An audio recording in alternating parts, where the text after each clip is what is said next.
Chapter 376, An Uninvited Guest. It would need to be a very skilled warrior, Master God Diviner said somberly, an expert who could keep us safe at all times. We need some muscle, a person with an extraordinary cultivation base, and even more importantly, shocking potential for growth. Zhu Bokai was nodding his head vigorously, and Bai Xiaochun was looking at him with an intense stare. Shaking his head, Master God Diviner continued, don't forget, we don't know how many years we'll be in the Starry Sky Dao Polarity sect. Therefore, we can't be sloppy in our selection. The best thing to do would be to pick someone who will likely reach core formation shortly after arriving. You couldn't be more correct, Bai Xiaochun said, eyes sparkling. Then he laughed loudly. Master God Diviner inwardly breathed a sigh of relief. Then he said, Junior Patriarch, I have a suggestion. Why don't you pick from either Song Ke, Ghost Fang, Nine Isles, or Behan Lai? Which one do you think is better? After some thought, Bai Xiaochun murmured, any of them would do, actually. But Song Ke is my nephew, after all. Going to the Starry Sky Dao Polarity sect will actually be an incredible opportunity, so the most appropriate thing would be to give that chance to him. Master God Diviner and Zhu Bokai exchanged a look of surprise, but didn't dare to say any further. Instead, they merely praised Bai Xiaochun for how much he took care of his juniors. And that was how Song Ke became their muscle. Of course, none of the three of them actually went to Song Ke to tell him. Bai Xiaochun called over a disciple from the Bloodstream division and sent him to deliver the news. I can take 5 people, and now I have 3. Next I need to pick someone to be my confidant. It didn't take much consideration for him to think of Big Fatty Zhang. Eldest brother is definitely the best choice to be my confidant. Plus, even though the Starry Sky Dao Polarity sect will be new to us all, it is a river source sect, which means that eldest brother will probably be able to get some good fortune of his own. With that, gave orders to Zhu Bokai and Master God Diviner to prepare for departure in 3 days. Then he flickered into motion, becoming a bright beam of light that shot off into the distance. After he left, Zhu Bokai and Master God Diviner exchanged bitter smiles as they pondered what the future held for them. When Bai Xiaochun arrived at Big Fatty Zhang Immortals cave, he was in the middle of performing some spirit enhancements. Bai Xiaochun waited outside for a bit of time, a smile on his face, until Big Fatty Zhang finally opened the door. After seeing that it was Bai Xiaochun, he laughed heartily, then hurried out proudly with a flying sword in hand. What do you think? A 3-fold spirit enhancement. Bai Xiaochun looked at the sword in surprise. Apparently, Big Fatty Zhang had become shockingly skilled at spirit enhancement. He immediately offered some praise, which Big Fatty Zhang soaked up readily. So, why have you come? Big Fatty Zhang said. As long as I can help out, I'll do it without even the slightest frown. Bai Xiaochun hesitated for a moment. Although it was true that Big Fatty Zhang might be able to get some good fortune in the Starry Sky Dao Polarity sect, he would probably be a lot safer if he stayed behind in the river-defying sect. After pondering the matter briefly, he described the situation and then left Big Fatty Zhang make the choice for himself. Almost as soon as he heard what was happening, Big Fatty Zhang's eyes began to shine. Reaching out, he grabbed Bai Xiaochun's arm. I'll go, no questions asked. The Starry Sky Dao Polarity sect. That's a river source sect, right? My master said that the Starry Sky Dao Polarity sect is the only place in the Eastern cultivation world where they perform 15-fold spirit enhancements. They even have a legacy technique for spirit enhancement. Ninth Fatty, you definitely have to take me. Bai Xiaochun breathed a sigh of relief. Then he chatted a bit with Big Fatty Zhang to make sure he was truly determined to come along, before finally nodding in agreement. Alright, eldest brother, meet me in 3 days at the Grand Hall on Mount River Defiance. After leaving Big Fatty Zhang, Bai Xiaochun returned to his ruined Immortals cave on Mount River Defiance. There, he sat down cross-legged and pondered who to pick as his last Dao protector. Xiaomei and Song Junwen, what a headache. I only have 1 spot left, and there are 2 of them.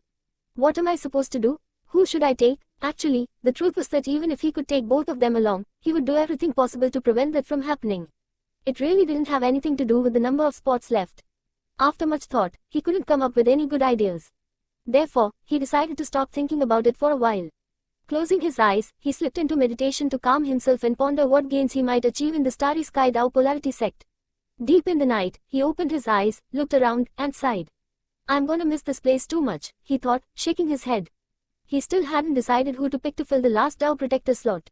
It was at that point that his expression flickered, and he looked up, a somber and even intimidating look on his face. Moments later, the air in the direction in which he looked began to ripple and distort, and a slender, graceful woman emerged. Completely ignoring his intimidating expression, she stepped forward to stand right in front of him. A fragrant aroma accompanied this young woman, who was none other than Chen Minyao. She wore a close-fitting black garment that only served to accentuate her natural beauty. As she stood there beneath the shimmering moonlight, she looked completely and utterly enticing. That was especially true when her long, luxurious hair rippled in the breeze. Furthermore, there was something charming and soul-stirring in her eyes that made her dangerously attractive. What are you looking at me so viciously for? She asked in a voice so soft and weak that it would cause anyone who heard it to be even more attracted to her, and would leave most men hard-pressed to resist the urge to throw her to the ground and ravage her. Bai Xiaochun looked up at her with a frown. He knew that the sect leadership had come to an agreement with whatever group backed her, which was the only reason why she had been allowed to stay in the river-defying sect.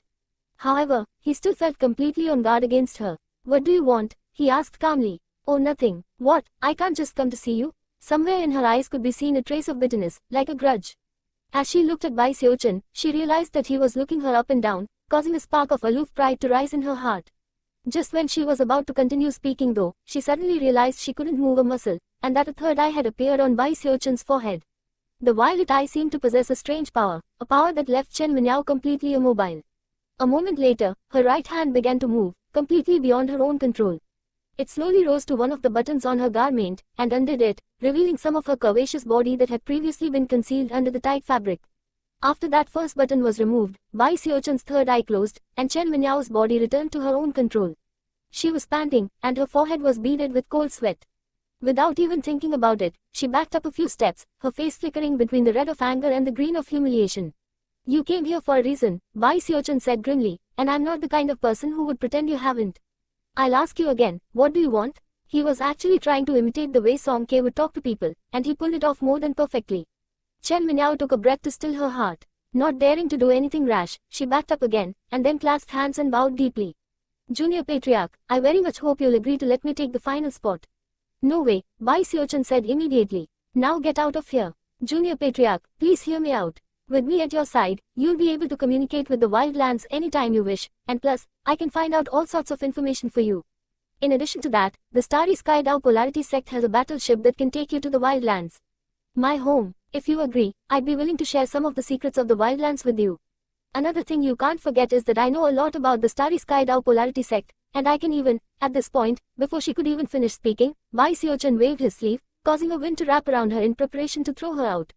Bai Xiaochun, she gushed, there are clues about Du Lingfei in the Starry Sky Dao Polarity sect. Take me with you and I can help you find them. Only I can do that, because I'm a wildlander. The agents in the Starry Sky Dao Polarity sect know me, but they don't know you. I'll even swear an oath to help track down those clues. As she spoke, the wind around her slowed to a crawl, but when she finished speaking, it picked up again and carried her off of Mount River Defiance. Even as her anxiety built to a crescendo, Bai Xiaochun's cold voice echoed in her ears. Meet me in 2 days at the Grand Hall on Mount River Defiance. Having sent Chen Minyao away, Bai Xiaochun sat there silently at the edge of the ruins of his immortals cave, looking up into the starry sky. If Chen Minyao hadn't spoken that one name, he would never have even considered taking her. However, that name left him unsettled. By now, even he wasn't sure exactly how he felt about Du Lingfei. It was almost as if nothing about her was real except for what had happened in those mountains.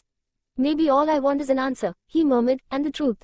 As he sat there beneath the moonlight, his eyes flickered with reminiscence.